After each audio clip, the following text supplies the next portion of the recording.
The sun was sliding low across the open fields of Claymore County, painting the sky in strokes of orange and dusty gold. Cows grazed lazily near the wooden fences while the faint hum of cicadas filled the warm air. A white farmhouse stood at the end of a long dirt road, its red barn and rusty pickup truck completing the quiet country picture. Inside, Emma Brooks wiped her hands on her apron, glancing at the clock hanging above the old stove. Her twin sister Eva was late again. Emma smiled softly. Eva was always the wild one, always somewhere between chaos and control. Nobody in the small town really knew much about Eva. Some said she joined the military years ago. Others whispered she disappeared. Emma just knew her sister needed peace, and this little farm was the only place she'd ever find it. The crunch of tires outside broke the stillness. Emma looked up expecting Eva's black truck, but it wasn't her. A dusty gray SUV rolled up the path. Stopping a few feet from the porch, 3 men stepped out, rough-looking, covered in tattoos and oil-stained jackets. One of them chewed a toothpick, his cold grin stretching as his eyes scanned the quiet farmhouse. "Evening, ma'am," he called out, climbing the porch steps like he owned the place. "You must be the Brooks twin, right?" Emma hesitated. "Can I help you?" she asked softly, her voice polite but uneasy. "Help? Oh, you can help plenty," the man chuckled, glancing back at his friends. "See, someone told us your sister owed a little something, and since she ain't around, I figure you'll do just fine." Emma's heart skipped. "Owed? You've got the wrong person. My sister doesn't." Before she could finish, the man grabbed her wrist, squeezing tight. "Don't play dumb," he hissed. "You both look the same, right, twins? So what's the difference?" The other 2 men laughed cruelly. "Boss, maybe we should just take her," one said, his voice cold. "She'll talk when she's scared enough." Emma's fear froze her words. She tried to pull away, but his grip was iron. "Please," she said, trembling. "You don't understand. She's—" The sound of an approaching engine cut her off. A black Dodge Ram roared up the road, dust exploding in its wake. The men turned. The truck slid to a stop, door swinging open before the engine even cooled. A woman stepped out, same face, same green eyes as Emma. But her walk was different. Controlled, precise, a quiet storm. She wore dark jeans, a gray shirt, and her hair was tied back in a tight braid. Her eyes locked onto the men like a predator sizing up prey. "Let go of her," Eva said calmly. The man sneered. "You must be the other twin. Cute. So you're the one who caused all this."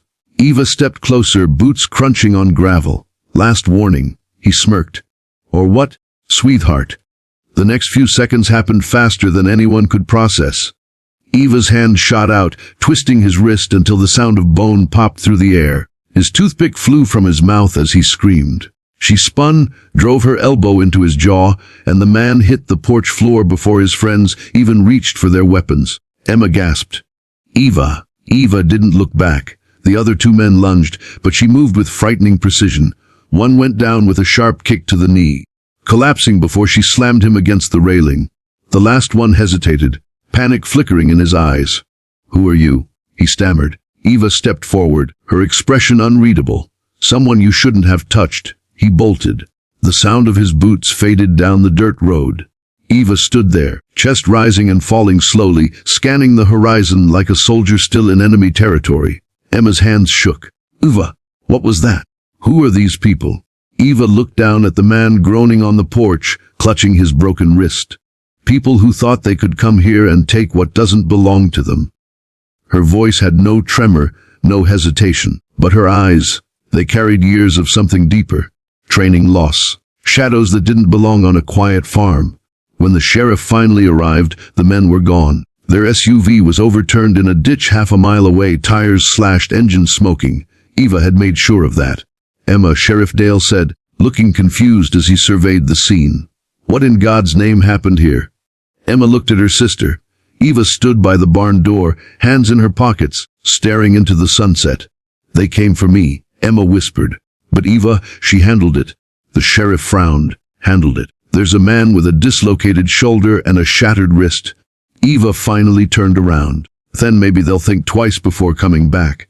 Dale stepped closer, lowering his voice. "Eva, this isn't the first time I've heard your name pop up in trouble. Word is you did some government work. Overseas." Eva's gaze hardened. "I don't talk about that." He nodded slowly. "Fair enough. But you'd better tell me if you're bringing danger here." Eva said nothing. That night, after the sheriff left, the sisters sat on the porch, the crickets loud in the distance. Emma broke the silence first. "You disappeared for 5 years, Eva. You said you were working for a private contractor. What were you really doing?"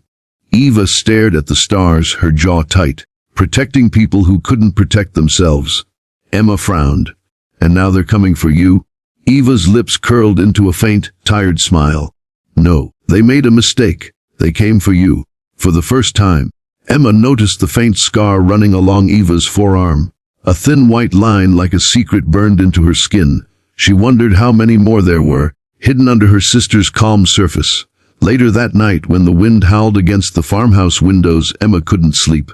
She heard footsteps outside, soft, cautious. She peeked through the curtain. Eva was standing by the barn again, holding something in her hand. A black patch with silver wings, a Delta Force insignia. Emma's breath caught. She had heard of that name, elite, secretive, the kind of soldiers even other soldiers feared. Eva tucked the patch back into her pocket and walked toward the field, disappearing into the night. Somewhere far away, headlights appeared on the distant road.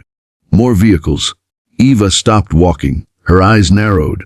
"They just don't learn," she whispered, and this time she reached for the pistol holstered behind her back. The farm was about to become a battlefield.